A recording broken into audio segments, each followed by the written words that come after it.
Let me tell you a tale.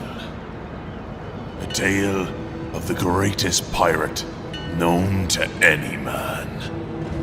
A vampire pirate. Now I know what you're thinking. I don't believe in ghost stories. Oh, you better start believing in ghost stories, sonny. Because this one's real. You join us on turn 19, where I'm just starting to bring the Vampire Coast under my complete control. The poxmarsh Tlax and the Blood Swamp now answer to the call of Arch-Grand Commodore Luther Harkon. Luther Harkon is a legendary undead admiral who rides at the helm of his deathly armada on his flagship, the Dread Abyssal. With his mind shattered into numerous personalities by an ancient Slan artifact, Luther will sporadically be overtaken by different personalities, each with their own drawbacks and benefits. Now he seeks to slay the terror of the deep, that is, the great merworm, Amadar, and raise it with his dark necrotic magic that he might rule the seas once and for all. Unfortunately, Luther has not forgotten the transgressions against him from the reptile races of Lustria, and his relations with Lizardmen factions are severely diminished. Because of this, the Slan Huapek to my west have declared war against us. They're not the only danger we have to be wary of in these treacherous lands. Just off of the Vampire Coast, not one, not two, but 3 rogue pirate fleets are patrolling the waters looking for victims. The Great Ocean is more dangerous than ever before for all the races of the Warhammer world, and these pirates will play a big part in our campaign. These legendary pirate lords are not just for show. You'll be competing with the rest of the plunderers of the ocean to become the biggest, baddest pirate in history, and we'll see them jostling for position on the infamy leaderboard. As you plunder the coasts and crush your enemies under a waterlogged boot, your infamy across the seas will grow and place you in higher regard amongst the swashbucklers that you're competing against. Speaking of, just to our north is Capitano Sissoko, the second most deadly pirate in all the world. So we need to be very cautious around your doomed fleet. But if we do manage to defeat her, we can earn ourselves one of the fabled pieces of 8, grabbing us a regiment renowned to add to our crew. Before we can deal with such lofty ambitions though, we must first deal with a more pressing matter of Tharket the Underling. He's beaten us to the site of the sunken vengeance that holds the star metal harpoon needed to slay the great merworm that terrorizes the coasts. Let's abruptly end their excursion under a hail of lead. This battle takes place on one of our brand new island maps. No more orders open in the seas for this pirate. Those guys are well and truly off the plank, and we avoided taking any real losses. It's not just booty you'll earn from this victory, but invaluable pirate infamy. As a lord of the Vampire Coast, you'll gain increased notoriety when you take on battles of unlikely odds, when you find yourself vastly outnumbered, but still prevail. You see, pirates like Luther think there are bigger fish to fry than the whirlwind vortex that dominates the landscape.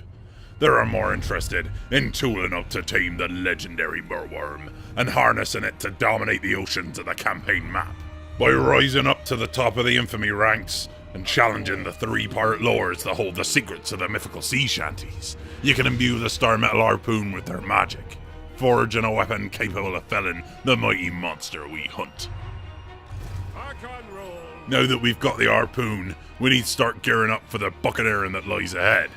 Vampire Coast legendary lords come with their own flagships, which can be kitted out with unique structures to allow you to recruit and replenish no matter how far away from your settlements your adventures may take you. Here's just a taste of how you can outfit your flagship. But right now we'll be building some bombards so that we can start to add some deadly artillery to our roster and unlock an awesome bombardment ability for Luther's army. 'Tis only Lords of Legend that will be able to control these epic galleons, and as such your captains will not have access to these building trees. But by spending your hard-earned influence in the deck tree, you can recruit some notorious and dastardly admirals to join your armada, each kitted out with their own massive mobile fortresses. Pirates ain't known for their obedience and loyalty, and this is reflected in their overhauled take on the loyalty system. Careful management of your rowdy crewmasters is required, or you could have a full-blown mutiny on your hands. We've got a bit of extra cash to spend, so let's go down to Captain Ronnie Bootsnatcher, who's about to colonize the Star Tower, so that we can have complete dominion over the Vampire Coast province. Ronnie is a smuggler, which is one of the Lord's subtypes for Vampire Coast captains. If we want to keep him from turning our own crew against us, we need to keep him doing what he does best. There are several subtypes of Lords you can recruit to your command, such as Isabella the Intriguant, who flourishes in ambush and lightning strike battles. Keeping your minions loyal isn't just a case of stopping them from scarping with our treasure. They also receive buffs and debuffs based on how happy they are to be part of our crew.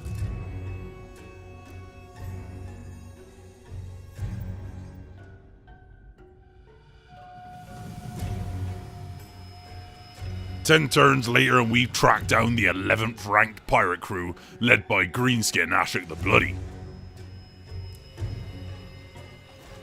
With a few new additions to the fleet, we're gonna take him down and steal his secrets whilst his ships are caught in the coral reef.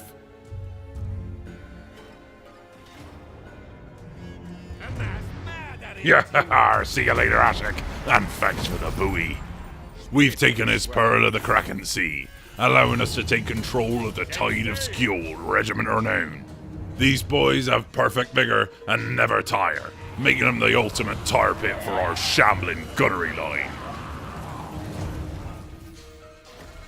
On top of that, we've ripped an ancient treasure map from his bloody clutches, pointing us in the direction of even more long-lost secrets of ancient power. Each treasure map may point you in the right direction, but there's still work to do after that, as you'll need to figure out the riddle to discover where treasure is buried and hidden. Digging for treasure is as simple as activating the treasure hunting stance when you think you've cracked it. With every pirate lord you murder on the high seas, there's a chance of unveiling a new haul's location. Speaking of riches to be plundered, the jaw-dragging Bretonians have left a key trading port undefended. As this settlement is far from our start position, it would be difficult to hold on to it without dividing our forces. However, we've another trick up our sleeves. Speak up. Bad hovels that kill. Let's establish a pirate cove. For the first time ever in a Total War game, you're now able to construct buildings in enemy territory right under your rivals' noses. There's a few different strategic approaches for utilizing this newfound power.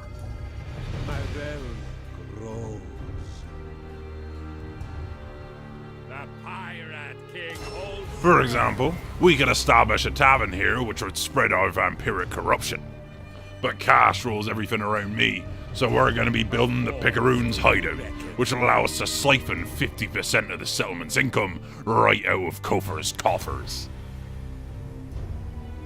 I'm sure you can imagine just how much money there is to be made if you were to build one of these in one of the most affluent cities in the game.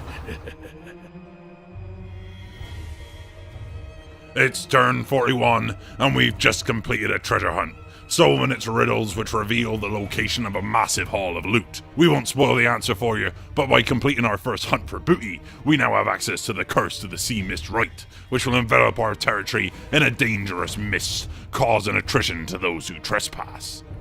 It also allows our monstrous units to vanguard deploy, which will give us some blitzkrieg tactics in battle.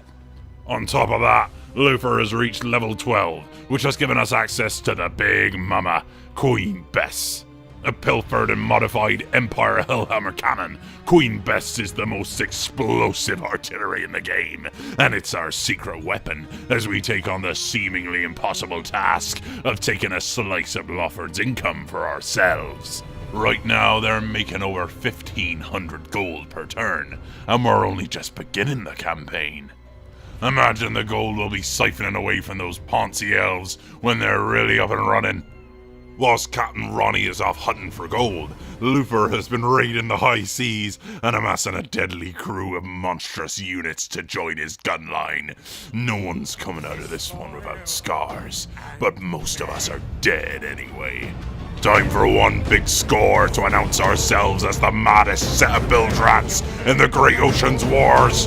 Fortune favors the infamous!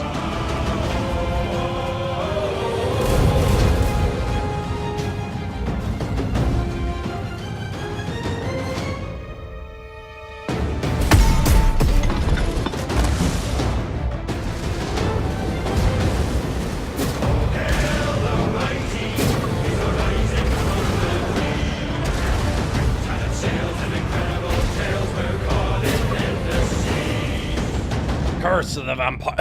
Oh, Jesus. Oh, God. That's enough of that. Oh, Curse of the Vampire Coast is coming out on the 8th of November. You can pre-purchase now to get 10% off. Thanks very much for watching.